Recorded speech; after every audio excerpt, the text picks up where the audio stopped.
Welcome to लक्ष्य भेद। आज है 30 जनवरी 2021 और 30 जनवरी 2021 से संबंधित जितने भी करंट अफेयर्स के इम्पोर्टेंट क्वेश्चन बन सकते हैं हम इस वीडियो में डिस्कस करेंगे और क्वेश्चनों से संबंधित उनके महत्वपूर्ण तथ्य और मैप के साथ में आपको दिखाया जाएगा। चलिए देखते हैं।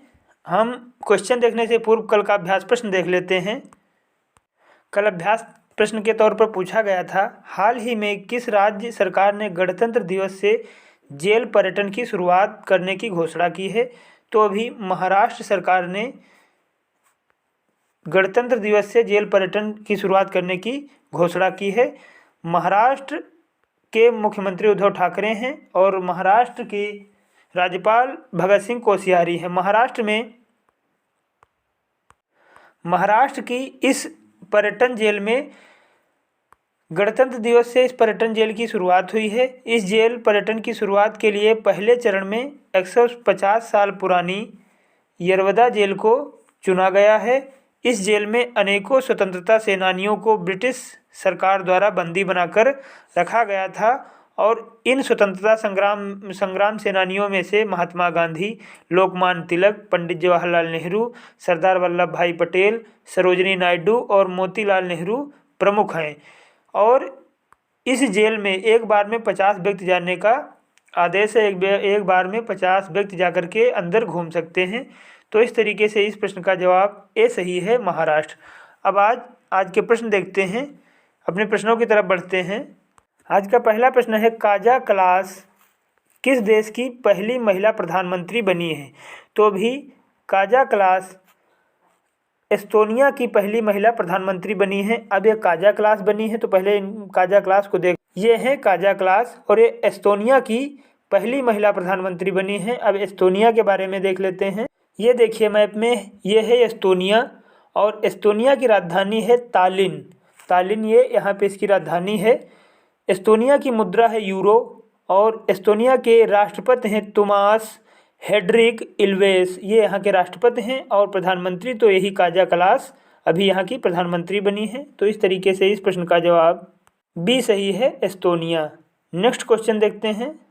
हाल ही में प्रशांत डोरा का निधन हो गया है, वे कौन थे। तो भी प्रशांत डोरा का निधन हो गया है। ये एक फुटबॉलर थे। ये हैं प्रशांत डोरा और अभी इनका निधन हो गया।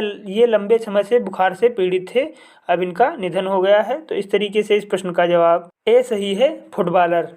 अगला प्रश्न देखते हैं। हाल ही में हिंदुस्तान यूनिलीवर का नया CFO यानी कि चीफ फाइनेंशियल ऑफिसर किसे नियुक्त किया गया है। तो अभी रितेश तिवारी को हिंदुस्तान यूनिलीवर का नया CFO नियुक्त किया गया है। अब ये जो हिंदुस्तान यूनिलीवर है, इसकी स्थापना ये एक इंग्लैंड की कंपनी है और यह भारत में भी व्यवसाय करती है। इसकी स्थापना 1933 ईस्वी को हुई थी और भारत में इसका मुख्यालय मुंबई में है। इसके द्वारा भारत में कमाया गया लाभ का 67% ब्रिटेन को चला जाता है, ब्रिटेन को भेज दिया जाता है। तो इस तरीके से इस प्रश्न का जवाब सही है, रितेश तिवारी। नेक्स्ट क्वेश्चन देखते हैं। हाल ही में पाकिस्तान की किस खाद्य सामग्री को यानी कि फूड मटेरियल खाद्य सामग्री को GI टैग मिला है।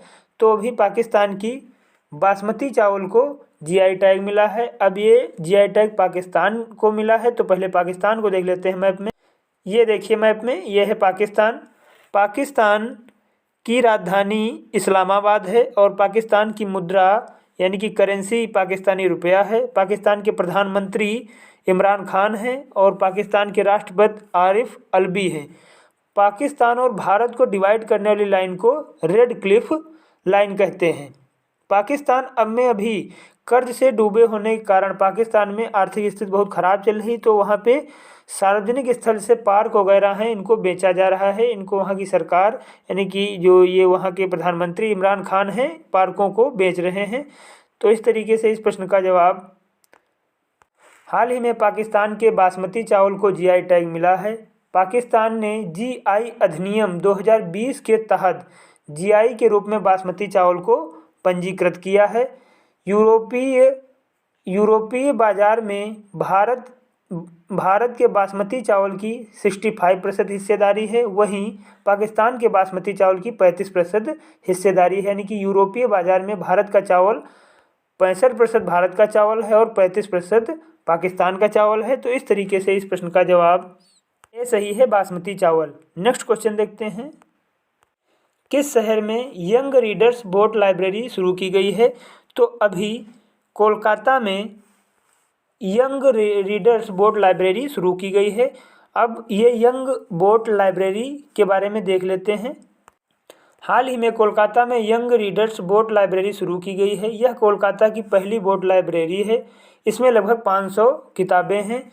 इस लाइब्रेरी में 3 घंटे की ट्रिप होगी। इसमें फ्री वाईफाई की सुविधा दी जाएगी। इस लाइब्रेरी की स्थापना पश्चिम बंगाल ट्रांसपोर्ट निगम ने कोलकाता के हेरिटेज बुक स्टोर के साथ मिलकर की है।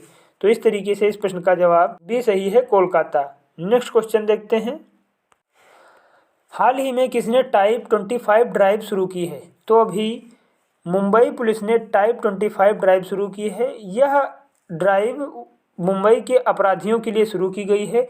इसके दौरान इसके मुताबिक पुलिस अपराधियों से एक स्टाम्प पेपर पे लिखवा लेगी कि अब किसी भी प्रकार की हिंसा नहीं करेंगे, ना ही किसी प्रकार का अपराध करेंगे। यदि इसके बावजूद भी वो कोई अपराध करते हैं तो उनको उचित दंड दिया जाएगा। तो ये भी मुंबई पुलिस ने स्टार्ट किया है। इस तरीके से इस प्रश्न का जवाब भी सही है, मुंबई पुलिस। नेक्स्ट क्वेश्चन देखते हैं, कजाकिस्तान में भारत की राजदूत किसे नियुक्त किया गया है? तो अभी शुभदर्शिनी त्रिपाठी को कजाकिस्तान में भारत की राजदूत नियुक्त किया गया है। अब ये कजाकिस्तान की नियुक्त हुई हैं। ये देखिए मैप में, ये है कजाकिस्तान और कजाकिस्तान की राजधानी नूर सुल्तान है। कजाकिस्तान की मुद्रा तेंग है और यहाँ के प्रधानमंत्री अस्कर ममिन हैं।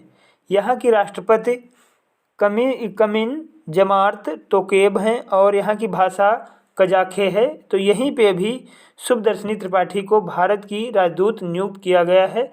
अब इनके बारे में देख, शुभदर्शिनी त्रिपाठी को कजाकिस्तान में भारत का राजदूत नियुक्त किया गया है। वह 1994 बैच की IFS यानी कि इंडियन फॉरेन सर्विस भारतीय विदेशी सेवा अधिकारी हैं।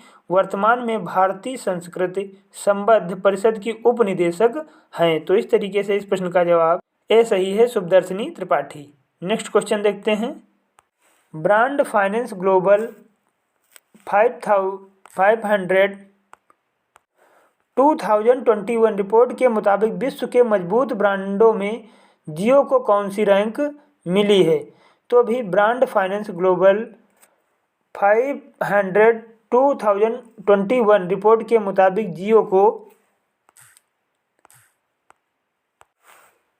5वीं रैंक मिली है। यह रैंक जियो को मिली है। अब इसके बारे में कुछ मुख्य तथ्य देख लेते। ब्रांड फाइनेंस ग्लोबल 500/2021 रिपोर्ट जारी की गई है। इस रिपोर्ट के मुताबिक जियो को 5वीं रैंक मिली है। इस रैंक में पहला पायदान वीचैट का है। जो वीचैट आता है उसका पहला पायदान है। जियो की स्थापना 2016 में की हुई थी और जियो के MD ये मुकेश अंबानी हैं। ये जियो मुकेश अंबानी की ही कंपनी है, रिलायंस और जियो भारत का सबसे बड़ा एवं विश्व का तीसरा सबसे बड़ा मोबाइल नेटवर्क ऑपरेटर है। ये 2016 में इसकी स्थापना हुई थी और प्रेजेंट टाइम में भारत का सबसे तेज चलने वाला नेटवर्क, सबसे बड़ा नेटवर्क है। तो इस तरीके से इस प्रश्न का जवाब सी सही है, 5वीं। नेक्स्ट क्वेश्चन देखते हैं, AFC महिला एशिया कप 2022 की मेजबानी कौन सा देश करेगा? तो अभी AFC यानी कि एशियन फुटबॉल कॉन्फेडरेशन, हिंदी में इसको कहें तो एशियाई फुटबॉल संघ, इसकी मेजबानी 2022 में भारत करेगा। इसकी मेजबानी भारत करेगा। अब AFC की मेजबानी भारत करेगा। तो पहले इसकी स्थापना 7 मई 1954 ईस्वी को हुई थी और इसका मुख्यालय मलेशिया में है और इसके अध्यक्ष सलमान बिन इब्राहिम अल खलीफा हैं और इसकी यह मेजबानी भारत 2022 में करेगा। AFC महिला एशिया कप 2022 की मेजबानी भारत करेगा। इस टूर्नामेंट में एशिया की टॉप 12 टीमें भाग लेंगी, जबकि फीफा महिला वर्ल्ड कप 2023 की मेजबानी ऑस्ट्रेलिया और न्यूजीलैंड करेंगे। तो इस तरीके से इस प्रश्न का जवाब ए सही है, भारत। नेक्स्ट क्वेश्चन देखते हैं। पूर्व लोकसभा स्पीकर सुमित्रा महाजन को किस पुरस्कार से सम्मानित किया जाएगा? तो अभी पूर्व लोकसभा स्पीकर सुमित्रा महाजन पद्म भूषण से सम्मानित किया जाएगा। अब यह सम्मान पद्म भूषण सुमित्रा महाजन को दिया जाएगा। तो पहले सुमित्रा महाजन के बारे में देख लेते हैं। ये हैं सुमित्रा महाजन, पूर्व लोकसभा स्पीकर हैं। इनको भी पद्म भूषण से सम्मानित किया जाएगा। पूर्व लोकसभा अध्यक्ष सुमित्रा महाजन को पद्म भूषण से नवाजा जाएगा। इनको इस पुरस्कार से नवाजे जाने की घोषणा की गई है। अभी 26 जनवरी को 119 पद्म पुरस्कार देने की घोषणा की गई है, जिसमें से 7 को पद्म विभूषण, जो कि भारत का दूसरा सर्वोच्च नागरिक सम्मान है, और 10 लोगों को पद्म भूषण दिया जाएगा और 102 लोगों को पद्म श्री दिया जाएगा। टोटल 119 अवार्ड, पद्म अवार्ड दिए जाएंगे। तो इसमें ही लोकसभा अध्यक्ष सुमित्रा महाजन को पद्म भूषण से नवाजा जाएगा। सुमित्रा महाजन जी 5 जून 2014 से मई 2019 तक लोकसभा अध्यक्ष रही थी। इनका जन्म 12 अप्रैल 1943 रत्नागिरी जिला महाराष्ट्र में हुआ था। इससे पहले, यानी कि जब ये 5 जून 2014 को ये लोकसभा स्पीकर बनी, इससे पहले लोकसभा स्पीकर सुमित्रा मीरा कुमार थी, और उसके बाद में प्रेजेंट टाइम में लोकसभा स्पीकर ओम बिड़ला है। तो इस तरीके से इस प्रश्न का जवाब ए सही है, पद्म भूषण। अब आज का अभ्यास प्रश्न देख लेते हैं। आज का हमारा अभ्यास प्रश्न है, विश्व का सबसे बड़ा सफ़ेद मगरमच्छ पार्क किस देश में स्थित है?